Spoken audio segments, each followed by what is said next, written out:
آقا محسن قرظی اتنی مشہور و معروف شخصیت ہے قرآن کے حوالے سے، یہ فرماتے ہیں کہ شب قدر کو اپنی حساب و کتاب کی رات قرار دے دینا چاہیے، حتیٰ کہ فرماتے ہیں کہ کتنی رقوم شرعیہ مجھے نکالنی ہے اس سال، اس بات کو بھی شب قدر میں متعین کرنا چاہیے، بلکہ کوشش کریں اگر ممکن ہے۔ اس کا خاص طریقہ ہے فقہ اسلامی میں جو ابھی میں اپنی خدمت میں عرض نہیں کر سکتا، زیادہ تر کے تو علم میں بھی ہے، کہ خمس کی تاریخ بھی کوشش کریں کہ شب قدر ہی میں معین کریں، یعنی میں 23ویں شب میں مثلا خمس نکالوں گی۔ وہ فرماتے ہی ہیں کہ اس سے فائدہ یہ ہوگا کہ جو بھی کام آپ شب قدر میں انجام دیتی ہیں وہ 1000 سے ضرب ہو جاتا ہے، اور 1000 تو محاورے کے اعتبار سے ہو سکتا ہے وہ، ورنہ سمجھیں کہ انفینٹی سے ملٹیپلائی ہو جاتا ہے، یعنی کچھ احساس ہی نہیں کیا جا سکتا، درک ہی نہیں کیا جا سکتا اس کا ثواب اور فائدہ کتنا ہوگا۔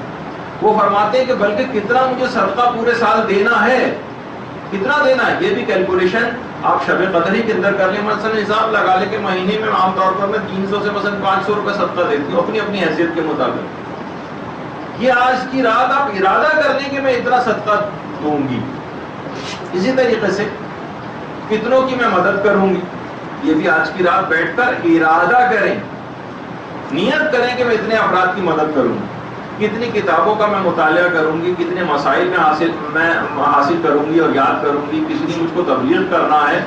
غرض ہر نیک کام کا ارادہ آج کی رات آپ کر لیں، ہر نیک کام کا ارادہ، تو اس ہر چیز کا منصوبہ شب قدر کے اندر بنا، پروردگار 1000 سے ضرب دے دے گا، یعنی اگر 1 گھنٹہ عام زندگی میں آپ علم حاصل کرتی ہیں تو 70 سال کی عبادت کا ثواب دلواتا ہے، کہ جس میں دن میں روزے رکھے گا اور پوری رات عبادت میں بسر کی گئی۔ شب قدر میں گویا 1 گھنٹہ علم دین حاصل کرنے کے لیے وقف کرنا آپ کو 70,000 سال کی ایسی عبادت کا ثواب دلوائے گا جس میں تمام کے تمام دنوں میں روزے رکھے گئے اور راتیں عبادت میں بسر کی۔ 1 گھنٹہ فقط 70,000 سال، آپ سوچئے تو 70,000 کتنا ہوتا ہے؟ کوئی مثلا مرد اب بھی اگر سوچے، اور خواتین بھی ویسے شریک تو ہو سکتی ہیں، عام طور پر خواتین جاتی بھی ہیں جہاں کسی کا انتقال ہوتا ہے ویسے پہنچ جاتی ہیں، لیکن تشیع جنازہ کے لیے ہر قدم پر 10 کروڑ یا 70 کروڑ گناہ معاف ہوتے ہیں، 10 کروڑ یا 70 کروڑ نیکیاں اس کے نامہ اعمال میں لکھی جاتی ہیں، 10 کروڑ یا 70 کروڑ درجات اس کے بلند ہوتے ہیں، ایک ایک قدم کے بدلے، یہ نہیں کہ پورے جب تک کہ وہ دفن نہ کرتے، نہیں، ہر ایک ایک قدم کے بدلے۔ اور اس کا مطلب یہ کہ اگر یہ رات 1000 سے ملٹیپلائی ہوتے تو 70 کروڑ کو آپ 1000 سے ضرب دیتے۔ میرے پاس تو کوئی کیلکولیٹر نہیں ہے ایسا کہ جو اس کا نتیجہ آپ کو دکھا سکے کہ کتنا زیادہ ثواب فقط نیت کرنے سے آپ کو حاصل ہو جائے گا۔ تمام یہ رات کو منصوبوں کی رات بنائیے، نیک کاموں کی لسٹ بنائیے کہ مجھے سال میں کیا کیا کرنا ہے، اتنا نامہ اعمال کو بھاری کر دے گا آپ کی منصوبہ سازی آج کی رات کہ آپ میدان قیامت میں اپنے پگڑے کو دیکھ کر حیران اور سرگردہ ہو جائیں گے کہ آخر یہ کس قدر ممکن ہے انسان باقاعدہ پہچانے گا نہیں کہ یہ میرے نامہ اعمال ہیں اتنے زیادہ، میں نے تو اتنے انجام نہیں دی۔ اسی طریقے سے مثلا اس رات کو اگر آپ کو 1 روپیہ بھی صدقہ دینا، 10 روپے صدقہ دینا، ایک غریب کو صدقہ دینا، اس کا معنی یہ کہ گویا 1000 غریبوں کو آپ نے صدقہ دے دیا یا نیت بھی کر لی۔ اسی طریقے سے مثلا کسی ایک شخص کو افطار کرانا، نیت کر لی کہ میں ایک کو افطار کراؤں، مثلا ایک کے معنی 1000 لوگوں کو افطار کرانا۔ یہ حرم امام رضا علیہ السلام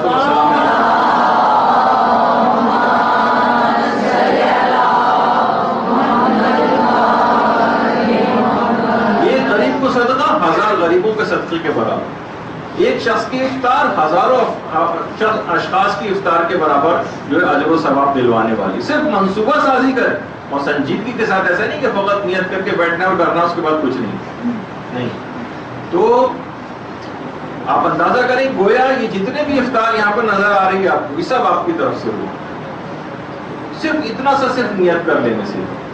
اور یہی وجہ ہے کہ اگر کوئی شخص یہ نیت کرے کہ بھائی اس سال میں دروس اٹینڈ کروں گی مثلا علماء کے، اخلاقیات کے، فقہی مسائل کے، یہ آپ کے سامنے جو ہے علی پناہ اجتہادی میں سب سے بڑا اور سب سے بہترین جو درس اخلاق ہے وہ آقا علی پناہ اجتہادی کا ہوا کرتا تھا. کچھ ہی عرصے پہلے ان کا انتقال ہوا. اکثر یہ صرف ممبر پر آ کر بیٹھ جاتے تھے اور بیٹھتے ہی رونا شروع کر دیتے تھے.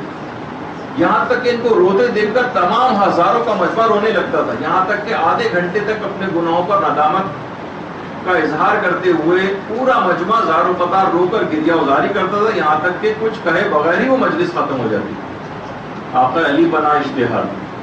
تو اگر کوئی شخص یہ کہے کہ جناب میں جو ہے اس رات میں نیت کرے کہ میں کوئی علماء کے دروس اٹینڈ کروں گی، اب تو کیسٹس کے ذریعے وہ ممکن ہے، اگر فزیکلی کسی جگہ جانا ممکن نہیں ہے تو آپ لائیں، گھر میں سنیں. اپنے آپ کو، اپنی اخلاقیات کو درست کرنے کی انسان کو ہمیشہ فکر کرتے رہنا چاہیے.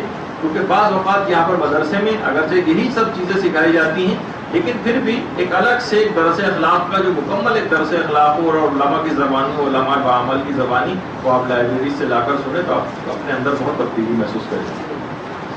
تو یہ ضرور. اچھا، اسی طریقے سے اگر آج کی رات کسی بھی ظالم پر نفرین کرنا تو گویا ایک ظالم سے اظہار برات کرنا اور اس پر نفرین کرنا 1000 ظالموں کے خلاف نفرین کرنے کے برابر ہے. اور آپ یہ نیت کریں کہ روزانہ مثلا میں ایک تسبیح درود کی پڑھوں گی.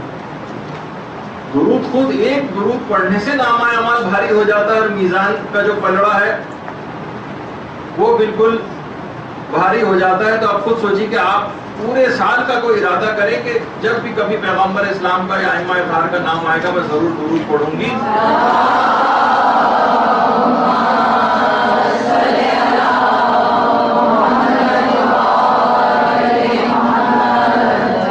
نیت کریں باقاعدہ کہ میں پورے سال پردے کی انتہائی سخت پابندی کروں.